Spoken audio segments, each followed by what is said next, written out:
Mutabani wa Pastor Bugingo teekako ne Teddy Bugingo omwana waabwe omuto aliawo around myaka nga 11 yeewuunyisizza church enamba oluvannyuma lw'okuvaamu ebigambo bye babadde tebamusuubiramu.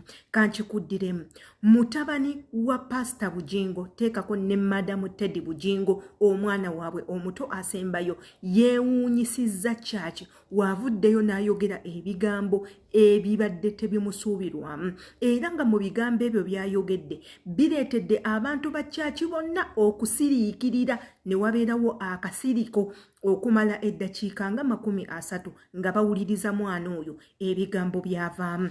Yenze Shila aditaagwa tanaba kubanga subscribing ekigambo subscribe weekiri kikwateko kwata ku kade akali waggulu kagenda kuyambako nnyo nga buli video yonna etuula kuno nawe ebeera nga ekutuukako. Ate era teweerabira beera nga okomentinga ng'otugamba erinnya lyo tugenda kubanga tukutumirako n'ekifo mw'osinziira nga bwengenda okuba nga intumirako mulongo nakato ng'ali mu ggwanga erya Saudi Arabia. W'oli otya mukwano weebale kubanga olibeera omukyala omukozi. Nsaba Mukama akuwe byonna by'osinga okwagala. Inkuddiramu nja kuba mbatumirako nga bwe ntumidde ku mulongo nakato ali mu ggwanga erya Saudi Arabia. Weebale kubeera mukyala mukozi, njagala okimanye nti nkwagala nnyo. Wabula ate nga nammwe mu bifo byonna gye muwangalira okuba nga mulaba video zange mbaagala nnyo. Abali e Dubai, Qatar, Jordan, abali mu Uganda mwebale kubanga mutwekumirako mbaagalira ddala. Nsaba Mukama abeere nga abawa ebyo bye musinga okwagala. Wabula ate nga tetunaba kubanga tweyongerayo nyongera okubajjukiza nti okusubscribinga kirungi nnyo. Akagambo woba okalabye tokayitako kakwateko. Akadde akali waggulu nako kagenda kubanga kakujjukiza buli oteekayo video ebeere nga ekutuukako. Jangu obeere part of us. Tuteekawo information ennungi gy'otalina kubanga osubwa. Amawulire agaleero ngenda kuba mbamenyera mu bigambo omwana omuto owa Pastor Bugingo ne Madamu Teddy Bugingo ebigambo byayogedde mu kanisa enamba mu church enamba etuuziza enkumu n'enkumu y'abantu. Omwana waweereddwa chance n'akwata kazindaalo n'abeera nga avaamu ebigambo bino wammanga. Omwana asomeseza abantu abakulu omuli abazadde be, teekako n'abo abalala abajja obuzzi okusabiramu mu church n'abeera nga abalungamya era n'abagamba abasaba babeere nga beewondayo eri Mukama, babeere bantu bampisa, babeere bantu beetoowaze, babeere bantu abali trust waffe nga b'amazima, babeere abantu abali kayindi era n'abagamba ekisinga mu byonna mubeere nga musitiikinga ku bigambo byammwe. Beera ng'oli honest, beera muntu ali honest era n'abagamba honesty kintu kirungi nnyo. Omuntu ng'oyina amazima mu mutima gwo mu bulamu bwo ensi eba egenda kukwanguyira. Era omwana ono agambye abantu mubeere nnyo n'okukkiriza omwana omuto oyo ku myaka emito. Bw'atuuzizza abantu n'abagamba ebintu ebyo byonna abantu bakutte kutama era nga bangi akata obutambi bubakutte banyeenya emitwe. Nange binneewuunyisiza wano ne ngamba bannange ekiteezaala tekyala ku bigambo Pastor Bugingo by'ayina. Bannange tayinza kubulwamu mwana ayina bigambo. For example nganze inze tata wange akwata obuzindaalo n'ayogera, fenna abaana tuwogera ne mubamu omwana ayogera n'ogamba ho omwana ono ayogera. Imagine ku myaka emiteejo omwana neebuuziza ategedde atya nti omuntu alina okubeera n'amazima.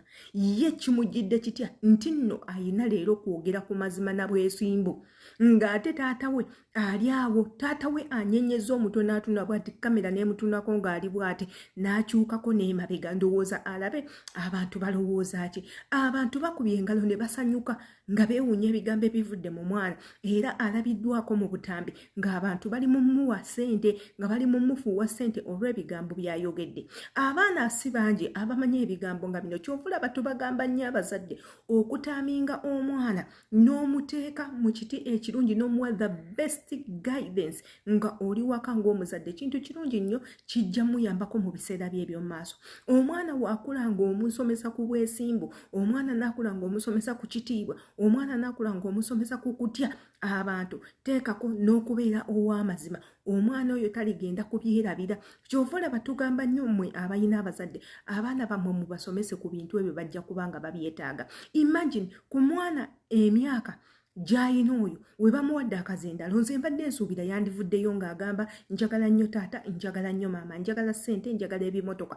Omwana asomesezza busomesa ebintu ebirina amakulu. Nze ku myaka egyo nga bwe bambuuza oyagala kwogerako ki eri ensi, njagala taata wange akomewo ng'angulidde ddole, njagala taata wange antwaliko ewa jjajja. Ebyo ebintu bye mbaamu nga sirowoozaako nti tuyina nina n'okwogera ku bintu by'amakulu. Kambaweeyo ka story. Bwe nali nga tukyali baana bato nga ndi awo mu secondary nga senior 2, nayina brother wange omuto ali mu myaka gy'oyo omwana. Naye bwe twamutwalako ku ssomero okukola interview, ebiseera ebyo interview z'abaana bato okuva ku baby class empaka ku P3, kuba nsuubira oyo omwana wa Bugingo alabika alinga mu P3 oba P4, nga interview tebabawaza kuwandiika. Ne bamugamba tuyimbireyo oluyimba lw'osinga okwagala, oluyimba lw'omanyi.